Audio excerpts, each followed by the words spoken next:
অবরুদ্ধ নিশীথ। লিখেছেন তেজস্মিতা মুর্তজা। গল্প পাঠে আছি আমি তারিফ। আজকে রয়েছে তৃতীয় পর্ব। লোকে বলে অন্তিক অন্তুর চেয়েও সুন্দর যুবক হিসেবে। ভীষণ মেধাবী ছিল কলেজ জীবনে। আমজাদ সাহেবের সাথে বাবা ছেলের সম্পর্ক চমৎকার সুন্দর ছিল। রাবেয়া বেগম বরাবরই সরলা ও অল্প শিক্ষিতা এক বাঙালি সংসারী নারী। ওনার বিপরীতেই আমজাদ সাহেবের গুণগুলোতেই দুটো সন্তান গড়ে উঠেছিল। অন্তু তখনও ছোট, যখন অন্তিক কৈশোর পেরিয়ে যুবক হচ্ছিল। খুনসুটি, মারামারি, ঝামেলার শেষে আবারও বেহায়ার মতো গিয়ে অন্তুর ঝুঁটি টানার মতো দুষ্টুমির জন্য আমজাদ সাহেবের কাছে শাস্তি কম পেতে হয়নি তাকে। ভীষণ ডানপিটে আর চঞ্চল, আর সবচেয়ে বেশি জেদি ছিল অন্তিক। তার প্রবল আত্মসম্মান বোধের জন্য মাঝে মধ্যেই এখানে ওখানে ঝামেলা বাঁধিয়ে এসে মার খেত আব্বুর হাতে। কলেজ শেষ করে ভার্সিটি ভর্তি হবার পালা এলে অন্তিকের সুযোগ হলো কুষ্টিয়ার ইসলামিক বিশ্ববিদ্যালয়ে পড়ার। বাড়ি ছাড়তে হলো শিক্ষার সুবাদে। এরপর যা অঘটন ঘটে গেল। মার্জিয়া কুষ্টিয়ার মেয়ে, তাকে ভাগিয়ে নিয়ে চলে এসেছিল অন্তিক। তখন সে থার্ড ইয়ারের ছাত্র, বেকার শিক্ষার্থী। সেই নিয়ে মাস্টার মশাই আমজাদ সাহেবের নামও খারাপ হয়েছিল বিশেষ। আমজাদ সাহেব হাই স্কুলের এক সামান্য শিক্ষক। ওনার আদর্শের চূড়াকে মাটিতে মিশিয়ে যে কাজটা অন্তিক করেছিল, তাতে সবচেয়ে ক্ষতি সে নিজের, এবং সবচেয়ে বড় কষ্টটা আব্বুকে দিয়েছিল। অথচ এটা বুঝে অনুতপ্ত ও ব্যথিত হবার বদলে সে বিগড়ে গেল। দুটো থাপ্পড় মেরেছিলেন আমজাদ সাহেব ছেলের গালে। কয়েকটা কথা বলেছিলেন। তার মধ্যে অন্তিকের আত্মসম্মানের লাগা কথাটা ছিল, বউ তো নিয়ে এসেছিস, খাওয়ানোর মুরদ আছে। আর বিশেষ কিছু বলেননি। এরপর থেকে অন্তিক বদলেছে। মার্জিয়া নিজেকে প্রকাশ করেছে। শিক্ষিত মেয়ে হওয়া সত্ত্বেও আচরণ খুব উগ্র তার। অন্তু বলেছিল, ভাইয়া, তুই যে আত্মসম্মানের বড়াই এখনো করছিস, তা কিন্তু খুইয়ে তোর মতো মেধাবী এক ছাত্র প্রেমের মতো ছোট কাজ করেছে। আর তা করেছিস ভালো। এই ভরা ক্যারিয়ারকে গাঙ্গে ভাসিয়ে বাপ মায়ের মন ভেঙে বউ ঘরে আনাটা কোনো আত্মসম্মান বোধ জ্ঞানের পরিচয় ছিল না। ব্যাস। আর না প্রাণের আব্বু না অন্তু। কারো সঙ্গে কথা নেই। কি করছে কি হচ্ছে সবটাতেই নির্লিপ্ত ও নিঃশব্দ। অথচ মার্জিয়ার উগ্রতা ও খিটখিটে মেজাজ দিন দিন লাই পাচ্ছে। অন্তুদের এলাকায় একবার ব্রাক ব্রাঞ্চ পরিচালিত গণশিক্ষার কার্যক্রম এসেছিল। সেখানে বয়স্কদের শিক্ষা দেয়া হয়। সে তখন এইচএসসি পরীক্ষা দিয়ে দিনাজপুরে টুকটাক কোচিং করছে।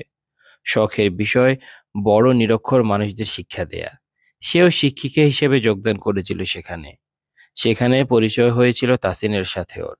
তাসিন ওর প্রেমে পড়ল। বাড়ির লোকদের সাথে, বিশেষ করে রাবেয়ার সাথে খুব সখ্যতা গড়ে উঠেছিল তার। রাবেয়া মানুষটা যুবকদের সাথে খুব তাড়াতাড়ি মিশে যান। ভোলাবালা, সরল নারী যাকে বলে। এক পর্যায়ে তাসিন যখন প্রস্তাব দিল বিয়ের, সাফ মানা করেছিল অন্তু। সে বিয়ে করবে না। এমনকি সে কখনো তাসিনকে প্রেমিকের মতো নজরে দেখেইনি। তাসিন নিজে থেকে উতলা হয়ে পড়েছিল। এরপর কিছুদিন কেটে গেল। তাসিন হাল ছাড়ল। মার্জিয়া নিজের বোন বিথির সাথে তাসিনের বিয়ে দিল। অথচ এখন কেন তাদের সংসারে অশান্তি, তা জানার কথা নয় অন্তুর। তাসিনের সাথে কোনো কালেই তার বিশেষ যোগাযোগ ছিল না। অন্তুর ধারণা, বিথির সংসারে কোনো ঝামেলা চলছে। আর এটাকেই কেন্দ্র করে মার্জিয়া ভাবছে পুরনো এই ব্যাপারটার জের ধরে তাসিন বিথিকে অত্যাচার করছে। ভার্সিটির উদ্দেশ্যে বেরিয়ে গেইটের কাছে যেতেই আব্বুর সাথে দেখা হলো। সারা রাতের যাত্রায় সকালে বাড়ি ফিরলেন আমজাদ সাহেব। অন্তুর চোখে মুখ খেলনা পাওয়ার বাচ্চার মতো উদ্ভাসিত হয়ে উঠল। এই অসময়ে ফিরলে যে? কাজ শেষ হয়ে গেল, ফিরে এলাম। অন্তু, খেয়ে বের হচ্ছিস নাকি না খেয়ে? অন্তু চোরের মতো মাথা নোয়ায়। আমজাদ সাহেব ধমকে ওঠার আগেই অন্তু বলল, আব্বু, তোমার গ্রামের জমি বিক্রি করার এমন কি বিশেষ দরকার পড়লো? বলনি কিন্তু এখনো আমায়। গম্ভীর মুখে বললেন আমজাদ সাহেব, সব কথাই শুনতে হবে কেন? পড়ালেখার মনোযোগ নষ্ট হবে এসব সাংসারিক বিষয় মাথায় আনলে। মন দিয়ে পড়। অন্তু অসন্তুষ্ট চিত্তে তাকায় আব্বুর দিকে। তিনি বললেন, ভাড়া আছে কাছে? অন্তু মাথা নাড়ল। আছে। আমজাদ সাহেব শার্টের বুক পকেট থেকে 50 টাকা বের করে অন্তুর হাতে দিলেন। সাবধানে যাবি, ক্লাসে এসে দেরি করবি না, তাড়াতাড়ি ফিরে আসবি। অন্তু একটু সপ্রতিভ হলো। এ কথা বলছো কেন আব্বু? ক্লাস শেষে কোথাও কাজ আছে কোনো? না, নেই। তাহলে আর দেরি করার কি আছে? এমনিতেও ভার্সিটি চত্বর আজকাল ভালো চলছে না। রিক্সা থেকে নেমে ভাড়া মিটিয়ে অন্তু এগিয়ে গেল গেটের দিকে। অন্যরকম লাগছে কিছু একটা। জটলা পাকানো লোকজন ক্যাম্পাসে, এক স্থানে চেয়ার ও বেঞ্চি পাতা। জয় বসে আছে পায়ে পা তুলে, পাশে হামজা। দুজনের পরনেই সাদা পাঞ্জাবি। বসে বসে ঠ্যাং দুলাচ্ছে দুজন। নভেম্বরের মাঝের সময়টা, শাল জড়ানো গায়ে। দুজনকে ঘিরে দাঁড়িয়ে আছে ছাত্র সংগঠনের ছেলেরা। মহান দুই ব্যক্তি পাশে দাঁড়ানোর সুযোগ পেয়ে ব্যাপক ধন্য তারা। হামজা স্বভাবসুলভ গম্ভীর মুখে বসে আছে। জয় এদিক ওদিক তাকাচ্ছে। স্থির থাকার স্বভাব নেই। শঙ্কিত বুক নিয়ে ভিড় ঠেলে ঠুলে একটু ভিতরে ঢুকলো অন্তু। জীর্ণ একটা ময়লা কাপড়ে ঢাকা কোনো মেয়ের শোয়ানো দেহ মাঠের ঘাসের উপর পড়ে আছে। সেই মুহূর্তে কারো ধাক্কায় একটু পিছিয়ে এলো অন্তু। মেয়েটা কি আঁখি? বুকের রক্ত ছলকে উঠল অন্তুর। সালমা খালার মেয়েটা এত সুন্দর? অভিশাপ পেয়ে ঝরে পড়া চাঁদের টুকরো বুঝি? ঘন চোখের পাপড়ি যেন এখনই ঝাপটে উঠবে। সেই সুন্দর মুখখানা বিবর্ণ, খামচির দাগে ভর্তি। ঠোঁটের কোণে রক্ত জমাট বেঁধে শক্ত হয়ে গেছে, কালশিটে রং ধারণ করেছে। গাছি গাছি চুল ছিঁড়ে উঠিয়ে ফেলা হয়েছে। বাকি দেহটা এক টুকরো কাপড়ে ঢাকা। সে কাপড়টুকুর নিচে এতগুলো মানুষের ভিড়ে কোনো এক মেয়ের নগ্ন দেহ পড়ে আছে। অন্তুর মনে হলো সে মানসিক ভারসাম্য হারিয়ে ফেলেছে, যার ফলে শরীরটা ভার ছেড়ে দিতে চাইছে। তখন কেউ ধমকে উঠল অন্তুকে, পিছনে সরে দাঁড়ান, এত কাছে এসে দাঁড়াবেন না, সরুন, পিছিয়ে যান। স্পষ্ট বিন্যস্ত ভাষা, ভরাট আদেশমূলক কণ্ঠস্বর। কালচে খয়েরি ইন শার্টে একটা ফর্সা মতো পুরুষ অন্তুকে উপেক্ষা করে হাতা গোটাতে গোটাতে গিয়ে লাশের মাথার কাছে বসলো। ইন্সপেক্টর রশিদ ডাকলো তাকে। মুস্তাকিন, আপনার ফোন বাজছে। মুস্তাকিন ভিকটিমের দেহ থেকে চোখ না তুলে বলল, পরে অ্যাটেন্ড করছি, রেখে দিন। অন্তু ভিড় ছেড়ে বেরিয়ে এলো। আব্বু রোজ পত্রিকা পড়ে রেখে দেয়, সেখানে এমন ঘটনাগুলো চোখে পড়ে। আজ সেই পত্রিকা ভেদ করে প্রথমবার কোনো খুবলে খাওয়া মেয়ের মরদেহ সম্মুখে এসে পড়েছে। এগুলো আসলেই হয়? অন্তু কাঁদে না। আমজাদ সাহেব কাঁদতে শেখাননি, কিন্তু আজ সেই সব শিক্ষা কাজে লাগলো না। অন্তু নেকাবাইয়ের নিচ দিয়ে ঝরঝর করে অশ্রু গড়াচ্ছে। আর একটু দূরে এসে মুখের নেকাবটা খুলে ফেললো। ব্যাগের সাইড থেকে পানির বোতল বের করে পানির ছিটা দিল মুখে চোখে। টিস্যু দিয়ে মুখটা মুছে দুটো শ্বাস নিল জোরে জোরে। ধমকালো নিজেকে, আশ্চর্য, এত ভঙ্গুর হয়ে পড়ছো কেন তুমি অন্তু? তুমি তো এমন নও। কোথা থেকে যেন সালমা খালা বুক চাপড়ে আহাজারি করতে করতে ছুটে এসে ধপ করে বসে পড়লেন মেয়ের লাশের পাশে মাটিতে। অন্তুর চোখ বোধহয় আবার ভরে উঠেছে। নিজের উপর রেগে উঠল অন্তু। কি মুসিবত, এভাবে ভেঙে পড়লে জীবনকে মোকাবেলা করবে কি করে? কিসের মোকাবেলা? ওই তো একটা মেয়ের ছিন্ন ভিন্ন লাশ পড়ে আছে মাঠের ওপর। অন্তু তো মেয়ে। জঙ্গলের জানোয়ারেরা কবে যে মানুষের মতো রূপ ধরে মানুষের সমাজে বাস করতে লেগে পড়েছে, তাদের মোকাবেলা করতে ভঙ্গুর হলে চলবে কেন? সালমা খালাকে সামলাতে যে নারীটি ছুটে এলো, অন্তুর চোখ আটকালো তার উপর। পরনে বিবর্ণ শাড়ি, মুখটাও মলিন, অথচ সেই মুখের সৌন্দর্য অসামান্য। এদের চেহারার আভিজাত্য মিলছে না পরিস্থিতির সঙ্গে। কে করেছে এসব? জয়? হামজা? তাদের কথাই প্রথমে মাথায় এলো অন্তুর। কিন্তু তা উচিত নয়। অন্তু টের পেল এমনটা হবার একটা কারণ আছে।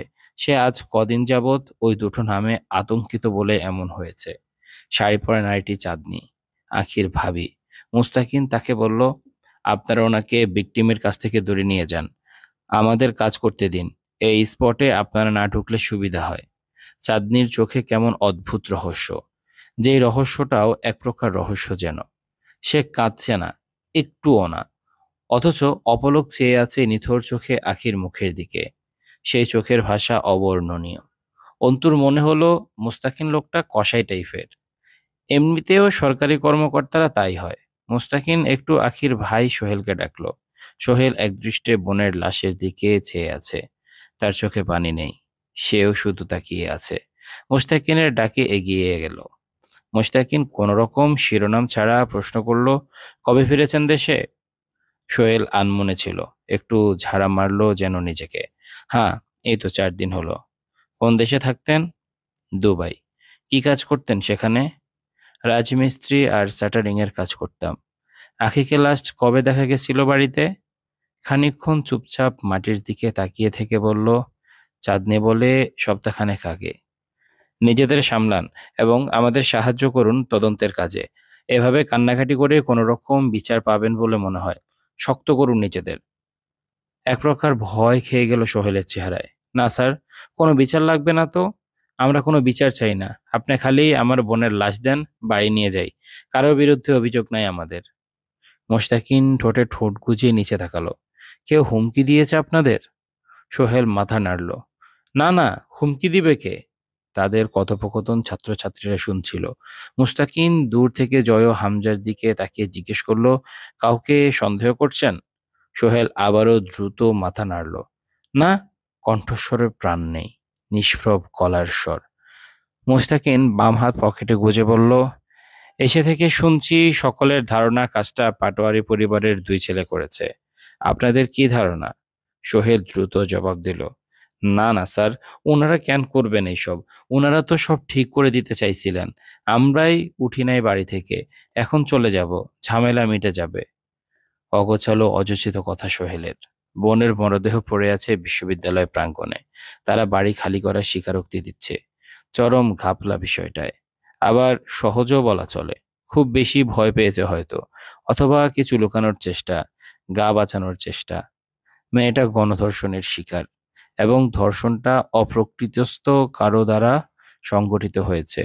আখির দেহ তাই বলছে। মুশতাকিন গিয়ে হাঁটু বাজ করে উবু হয়ে বসলো চাঁদনির পাশে। জিজ্ঞেস করলো, আখি কবে থেকে নিখোঁজ ছিল? চাঁদনি ঘর্মাক্ত মুখটা মুছল মলিন শাড়ির আঁচল দিয়ে। সপ্তাহখানেক আগে দুপুরে স্কুল থেকে বাড়ি আসছে। টেস্ট পরীক্ষা চলতেছিল এসএসসির। বিকালে বাইর হয়ে গেল কোচিংয়ে যাওয়ার জন্য। এই তো ফিরে আসছে স্যার। অন্তর কলিজায় মনে হলো সজোরে এসে একটা তীর তীব্র বেগে গেঁথে গেল। এই তো ফিরে আসছে স্যার। মোস্তাকিন উঠে দাঁড়িয়ে রশিদকে ডাকলো, এদিকে আসুন। জি স্যার। রশিদ এগিয়ে এলো। মোস্তাকিন তার হাত থেকে ফোনটা নিতে নিতে বলল, যত দ্রুত সম্ভব তদন্তের কাজ শুরু করুন। বডিটাকে ফরেন্সিক ল্যাবে পাঠাবার ব্যবস্থা করুন, as soon as possible.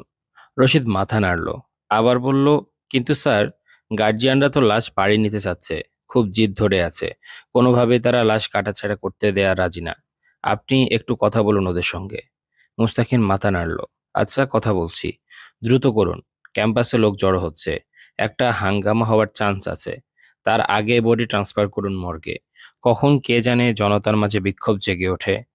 Professor এগিয়ে এলেন মুস্তাকিনের দিকে। হাত বাড়িয়ে হ্যান্ডশেক করলেন মুস্তাকিনের সঙ্গে। আমি প্রিন্সিপাল ইউসুফ সিরাজি। মুস্তাকিন মাথা নাড়ল সামান্য। Syed Mustakin Mohan, investigator, police bureau of investigation, PBI department. Professor রশিদের সঙ্গে হাত মেলালেন। রশিদ নিজের পরিচয় দিল। রশিদ আলম, ইন্সপেক্টর অফ থানা পুলিশ। প্রফেসর দুঃখ প্রকাশ করলেন। কি যে হচ্ছে ভার্সিটিতে আজকাল! ছেলেমেয়েরা আতঙ্কিত। কারা এসব করেছে কে জানে। মোস্তাকিন কথার মাঝখানে ফোন কানে ধরে অন্যদিকে চলে গেল। রশিদ প্রফেসরের কথায় অনিচ্ছাকৃত হুঁ হাঁ ঘাড় নাড়াতে থাকলো। মোস্তাকিনকে দেখে হামজা উঠে দাঁড়িয়ে হ্যান্ডশেক করলো। জয় কোনো মতো ফোন থেকে মাথা তুলল।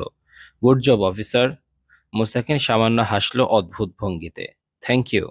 এরপর হুট করে বলল, লোকে আপনাদের দিকে আঙ্গুল তুলছে। আপনাদের কি খেয়াল?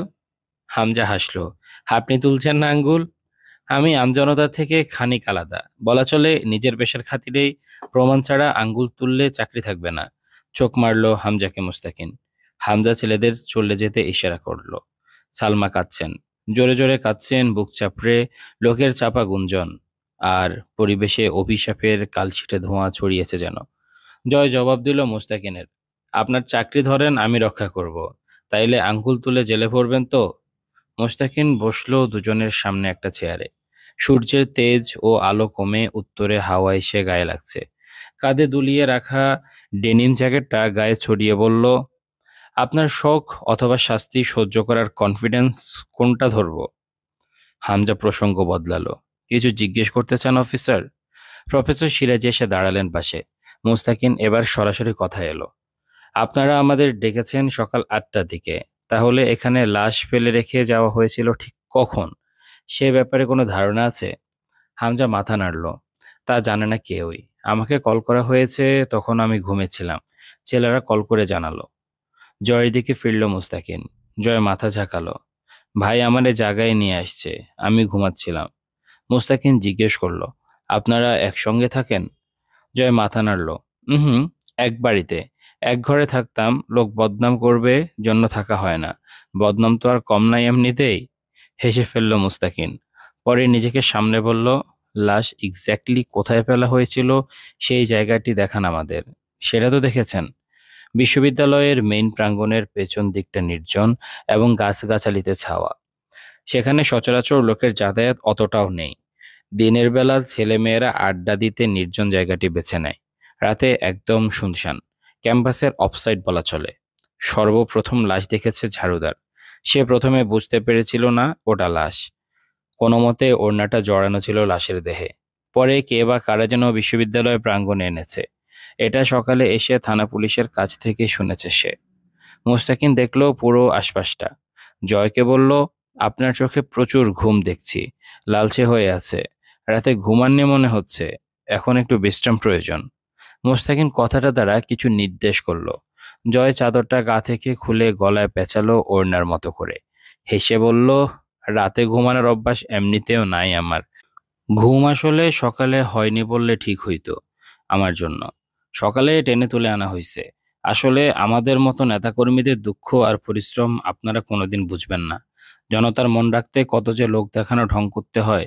যেমন ধরেন, আমার আসতে ইচ্ছে করতেছিল না, কষ্ট হচ্ছে না বিশেষ মেয়েটা বা তার পরিবারের জন্য, তবুও আসতে হলো। ইভেন ধর্ণা ধরে বসে থাকতে হচ্ছে হুদাই এখানে নিরস মুখে। কার বাল লাটতেছি বসে? মানুষ তো মরবেই। এই অবধারিত বিষয়, এসব ঢং কি মনে ধনে কোথাও সয়? তবু শোয়া লাগে, কারণ তথাকথিত সমাজসেবক আমি। ফাক অফ দিস ইন্ট্রোডাকশন। আপনি মানছেন আপনি তথাকথিত সমাজসেবক? জয় চাদরটা গলা থেকে হাতের কবজিতে জড়াতে জড়াতে বলল, না মানার কি আছে? আমি ভালো না, তা লোকে জানে। আর তা কি আমি জানার আগেই? আমি জানছি, এরপর লোকরে জানাইছি, তখন নৃলোক জানছে। মোস্তাকিন কিছুক্ষণ চুপচাপ চেয়ে থেকে জয়কে জিজ্ঞেস করে, মোস্তাকিন, তাহলে আপনাকে সন্দেহের তালিকায় রাখবো? হুম। এই কেসে সাসপেক্ট হিসেবে থাকতে থাকতে উল্টাপাল্টা কিছু প্রমাণ হয়ে গেলে ফাঁসি হয়ে যাবে। যেহেতু মেয়েটা মরে গেছে, এত তাড়াতাড়ি মরে কি লাভ? মরবো এরকম কোনো কেসের দায়, তবে একটু বয়সকালে। এখনো বিয়ে শাদিই করি নাই, বিশেষত বাসরটা। এখন মরাটা ঠিক না, এটা থেকে বাদ রাখেন আমায়। মোস্তাকিন হামজাকে বলল, কাউন্সিলর সাহেবকে একবার থানায় আসতে বলবেন বিকেলে। আপনি আসলেও পারেন। হামজা পাঞ্জাবির হাতার বোতাম খুলে তা কনুইয়ে গোটাতে গোটাতে বলল, আমি আসতে পারবো না, আব্বা যাবে। আমার ব্যস্ত সময় কাটছে, নির্বাচন এগিয়ে আসছে সামনে। মুস্তাকিন হাঁটতে হাঁটতে আবার পেছন ফিরে দেখলো হামজাকে। পায়ের ওপর পা তুলে বসে আছে চেয়ারটায়। মুখে চাপ দাড়ি, পুরো ঠোঁটের ওপর ঘন গোঁফ, গায়ে জড়ানো চাদরের প্রান্ত ঝুলছে একপাশে। একটু দূরে দাঁড়িয়ে সিগারেটে টান দিচ্ছে জয়। জয় তাকিয়ে আছে একটা বোরকা পরা মেয়ের দিকে। মেয়েটির সাথে মুস্তাকিন ধাক্কা খেয়েছিল। মেয়েটা অপলক চেয়ে আছে আখির লাশের দিকে। লাশকে ফ্রিজিং গাড়িতে তোলার ব্যবস্থা চলছে। মর্গ থেকে লোক এসেছে। এই ছিল আজকের পর্ব। কেমন লেগেছে তোমাদের অবশ্যই কমেন্ট করে জানিয়ে দাও। আর অন্য কোন কোন উপন্যাস কিংবা গল্প তোমরা আমার কণ্ঠে শুনতে চাও তা কমেন্ট করে জানিয়ে দাও। পাশাপাশি তোমরা যারা এখনো আমার ফেসবুক পেজের সাথে যুক্ত হওনি, দ্রুত আমার ফেসবুক পেজের সাথে যুক্ত হয়ে যাও। ফেসবুক পেজের লিংক ডেসক্রিপশন বক্সে দেয়া আছে। তো দেখা হচ্ছে পরবর্তী এপিসোডে, আশা করছি খুব দ্রুত আসবে। ততক্ষণ পর্যন্ত সবাই ভালো থাকো, সুস্থ থাকো। আজকের মতো এখানে বিদায়। আল্লাহ হাফেজ।